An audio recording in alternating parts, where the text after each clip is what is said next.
Assalamualaikum warahmatullahi wabarakatuh. Perkenalkan, saya Wan Fitri Rahma, salah satu mahasiswi Pascasarjana Universitas Sancang Kuning Riau, program studi manajemen. Saya akan menjelaskan materi mengenai desain good and service atau desain produk dan jasa. Dalam dunia pemasaran, produk mempunyai arti yang sangat luas, yaitu suatu kesatuan yang ditawarkan pada pasar, baik yang berwujud maupun tidak berwujud. Produk yang berwujud biasa disebut dengan barang atau goods, sedangkan produk yang tidak berwujud biasa disebut dengan jasa atau servis. Langsung saja kita masuk ke pembahasan pertama mengenai desain produk.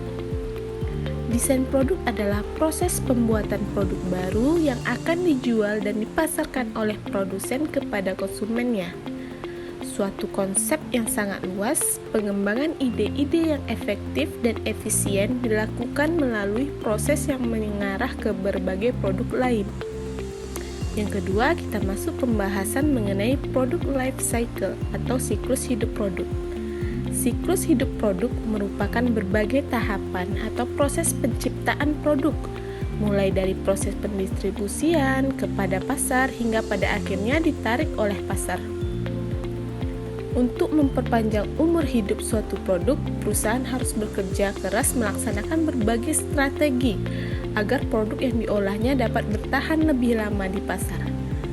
Adapun siklus hidup produk terbagi menjadi beberapa fase, seperti yang pertama yaitu fase pengantar, di mana fase ini diperlukan penyesuaian yang sebaik mungkin untuk mengatur pengeluaran awal guna digunakan dalam penelitian, pengembangan produk, proses modifikasi, dan peningkatan dan pengembangan pemasok.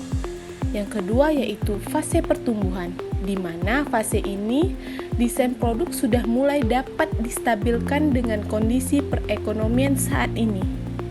Yang ketiga adanya fase kematangan. Nah, di sini perusahaan sudah mulai membandingkan desain produknya dengan para pesaingnya sehingga diperlukan inovasi produk serta pengontrolan dalam biaya. Yang terakhir yaitu fase tolak atau akhir, di mana produk yang tidak menghasilkan keuntungan bagi perusahaan harus direncanakan untuk diakhiri penawarannya di pasar. Kita masuk ke pembahasan ketiga yaitu mengenai manfaat desain produk.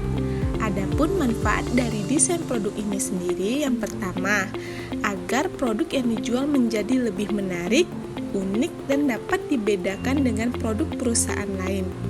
Yang kedua, menyampaikan tujuan perusahaan dalam bentuk grafis seperti dapat diamati dengan simbol, huruf, atau warna dalam desain produk itu sendiri. Yang terakhir yaitu untuk mempercepat seluruh proses pekerjaan agar lebih efektif dan efisien. Pembahasan yang keempat mengenai langkah-langkah desain produk. Adapun langkah-langkah dari desain produk, yang pertama, mencari ide kreatif dan merangkumnya. Yang kedua, membuat kerangka dari ide awal. Nah, yang ketiga, menetapkan pertanyaan khusus. Misalnya, apa yang disukai oleh para kaum muda pada saat ini, sehingga mereka menganalisanya agar dapat membuat ide kreatif. Yang keempat, memanfaatkan profesional pembuat desain. Nah, yang kelima, mengecek ulang kualitas hasil desain. Dan yang terakhir yaitu memperbaiki hasil desain. Pembahasan selanjutnya mengenai desain jasa. Selain terdapat produk berupa barang, terdapat pula produk yang tidak nyata, yaitu jasa. Spesifikasi desain dapat berupa sebuah kontrak atau penjelasan tertulis dengan foto, seperti pada operasi plastik atau tatanan rambut. Sama halnya pelanggan dapat berperan dalam pengantaran sebuah jasa atau pada keduanya, desain dan pengantaran merupakan situasi yang menambah tantangan pada desain produk. Walaupun demikian, seperti halnya barang, sebagian besar biaya dan kualitas sebuah jasa diterapkan pada tahapan desain. Seperti barang, sejumlah teknik dapat mengurangi biaya dan meningkatkan produk. Satu tekniknya adalah merancang produk sehingga penyelarasan selera dapat ditunda sedapat mungkin. Pembahasan selanjutnya mengenai pengembangan produk. Kemajuan teknologi telah terjadi secara dahsyat saat ini, sehingga mengakibatkan segala sesuatu dengan cepat akan kelihatan ketinggalan zaman. Nah, produk-produk lama ini secara terus-menerus akan dirancang kembali dan produk-produk baru tiada hentinya akan terus dikembangkan. Berikut ini ada 8 tahapan pengembangan produk. Yang pertama yaitu ada ide. Ide ini bersumber dari perubahan lingkungan, teknologi, demografi, ekonomi, politik, dan sebagainya. Yang kedua yaitu ada persyaratan yang harus dipenuhi di pasar. Nah, pendekatan yang diperlukan untuk memuaskan konsumen. Yang ketiga yaitu spesifikasi fungsional, yaitu bagaimana cara kerja produk tersebut. Yang keempat ada spesifikasi produk, yaitu bagaimana produk akan dibuat.